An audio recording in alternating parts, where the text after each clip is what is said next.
खजुराहो के जावरी मंदिर में भगवान विष्णु की खंडित मूर्ति को ठीक कराने के लिए सुप्रीम कोर्ट में एक याचिका दायर की गई। इस याचिका की सुनवाई करते समय या यूं कहें इस याचिका को खारिज करते समय भारत के मुख्य न्यायाधीश ने कुछ ऐसा विवादित और हिंदू विरोधी टिप्पणी कर दिया जिससे पूरे देश में बवाल मच गया। इस टिप्पणी से हिंदुओं के धार्मिक भावनाओं को गहरा आघात लगा है और सभी हिंदू इस टिप्पणी से अपमानित महसूस कर रहे हैं। पूरे देश में इस टिप्पणी को वापस लेने की मांग किया जा रहा है और मुख्य न्यायाधीश को माफी मांगने के लिए कहा जा रहा है।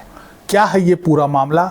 आज के इस अंक में इसे थोड़ा विस्तार से समझने का प्रयास करते हैं। नमस्कार, इस अंक में आप सभी का बहुत बहुत स्वागत है। सुप्रीम कोर्ट में राकेश दलाल एक याचिकाकर्ता द्वारा एक याचिका लगाया गया।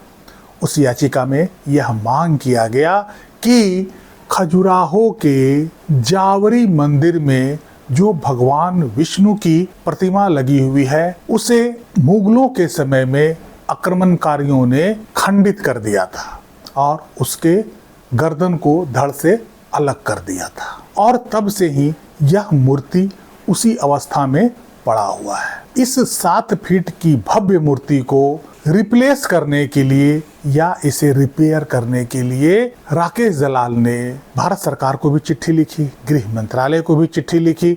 इसके अलावा उनसे जो बनता था उन्होंने सब किया, धरना दिया, प्रदर्शन किया, सब कुछ किया, लेकिन उनकी कोई सुनवाई नहीं हुई। अंत में उसके पास मात्र एक ही उपाय था कि सुप्रीम कोर्ट में याचिका लगाया जाए और उस याचिका के थ्रू इसे ठीक करवाया जाए, इसका पुनर्निर्माण करवाया जाए। क्योंकि मूर्ति का पुनर्स्थापित न किया जाना श्रद्धालुओं के पूजा करने के मौलिक अधिकारों का हनन है। इस पर सुप्रीम कोर्ट ने इसकी सुनवाई करते हुए यह कहा कि ये सारे मॉन्यूमेंट्स जो हैं वो ASI के अंतर्गत आते हैं, अर्थात आर्कियोलॉजिकल सर्वे ऑफ इंडिया के तहत आते हैं और ये भारत का पुरातत्व विभाग ही इसे देखता है। भारत का पुरातत्व विभाग एक ऑटोनोमस बॉडी है और इस पर हम सुनवाई नहीं कर सकते हैं। आप ASI के पास जाकर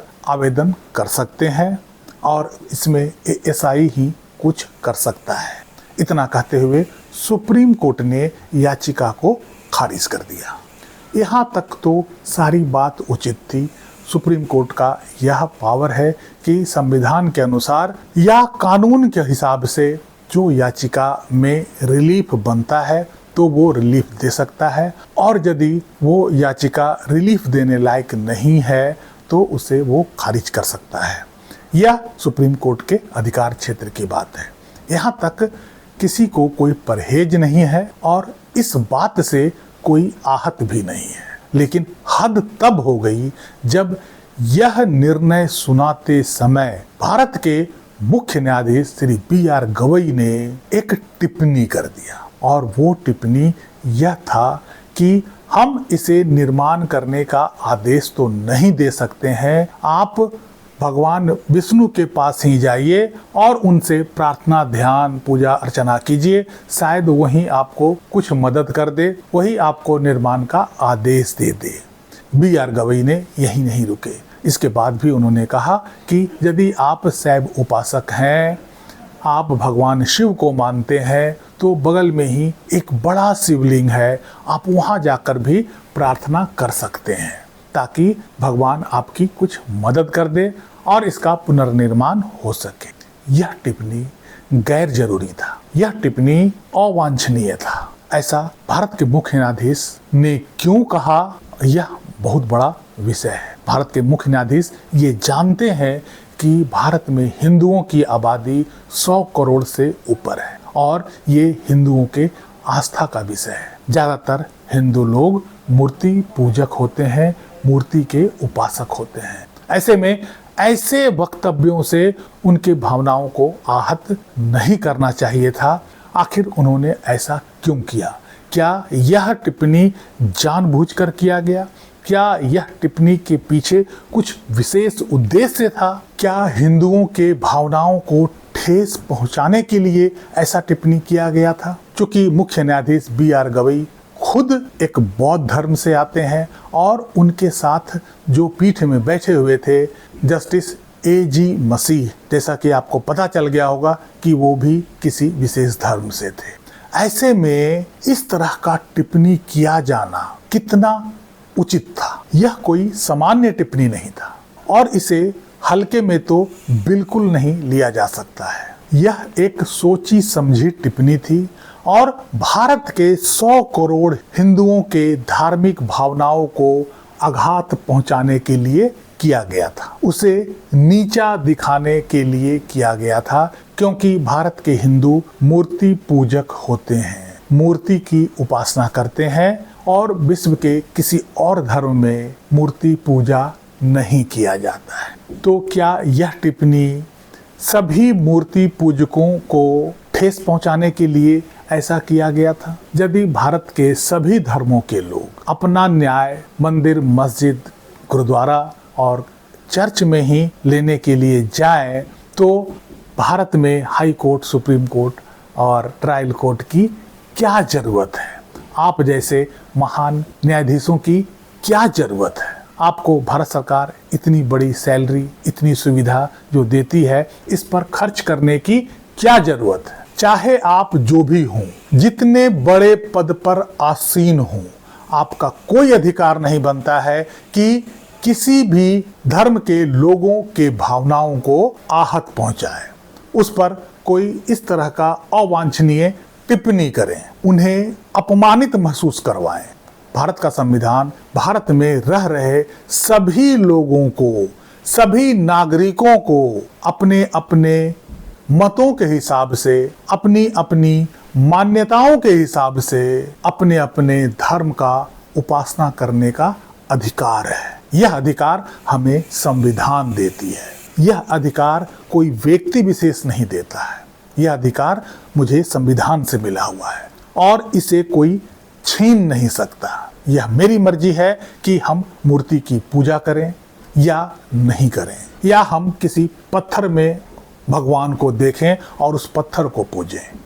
आप मेरी आस्थाओं के साथ इस तरह का अपमानजनक टिप्पणी नहीं कर सकते हैं। आपको हमारा और हमारे धर्म का मजाक उड़ाने, उस पर कटाक्ष करने का कोई अधिकार नहीं है। मैं भारत के मुख्य न्यायाधीश से यह पूछना चाहता हूं कि क्या आप जो इस तरह का टिप्पणी एक विशेष धर्म हिंदुओं के लिए जो किया है, क्या आप एक मुस्लिम धर्म के लिए ऐसा टिप्पणी कर सकते हैं?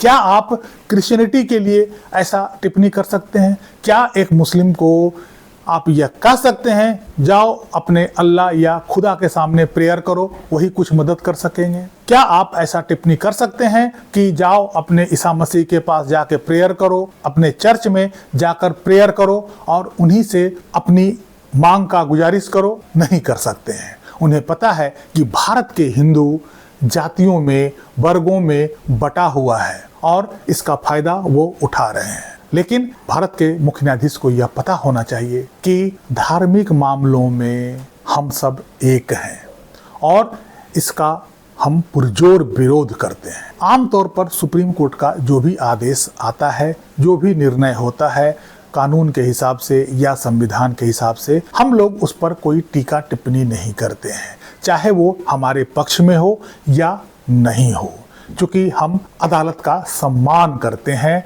अदालत का सम्मान करना जानते हैं। इसका ये मतलब नहीं है कि उस अदालत में बैठे बड़े बड़े न्यायाधीश हमारी धार्मिक भावनाओं को ठेस पहुंचाए। उनके मन में हम हिंदुओं के लिए जो भी मर्जी, जो भी मन में आए वो बक दे। हमारी धार्मिक भावनाओं का ख्याल रखना उनकी भी जिम्मेदारी है। जब यही अदालत हमारी धार्मिक भावनाओं को चोटिल करने लगते हैं तो हम लोगों को आवाज उठाना हमारी मजबूरी बन जाती है।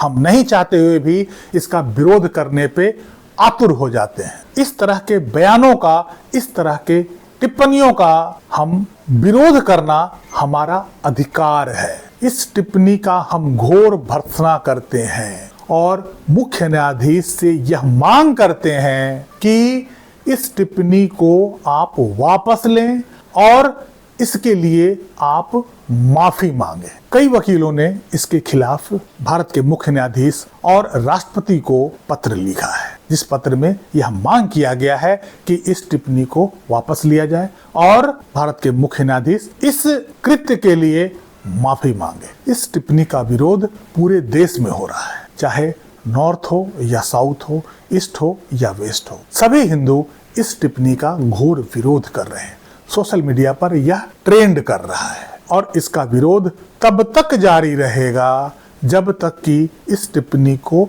वापस नहीं लिया जाता है और भारत के मुख्य न्यायाधीश इसके लिए माफी नहीं मांग लेते हैं। यदि ऐसी टिप्पणियों का हम मुखर होकर विरोध नहीं करेंगे तो आगे आने वाले समय में इससे भी बड़ी बड़ी टिप्पणियां हमारे धर्म के लिए किया जा सकता है और धर्म की रक्षा करना हमारा कर्तव्य है।